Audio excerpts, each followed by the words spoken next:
Sisi wengine tumejitokeza. Ninaheshimu ndugu yangu Wasu. Wakati mimi nilikuwa kiongozi kule Kabomboi, yeye alikuwa kiongozi Keio. Na wacha nianze nikiwa kansela na Majalala, yeye alikuwa kansela Kolongolo. Meja Levi akiwa na yeye katika uongozi. Na mimi katika siasa yangu, mimi ni Mkristo, sijalelewa katika dini ya matusi. Lakini nataka tu nimuulize kwa njia ya heshima. Ndugu yangu, wewe ulikuwa kiongozi pande hii, mimi nikawa kiongozi pande hile. Kila mtu anahesabiwa kwa matunda yake.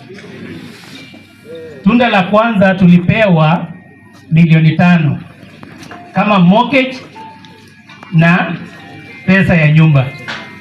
Mimi nilipeleka yangu kwa biashara, wewe ukapeleka yako kwa gari kubwa na raha zako.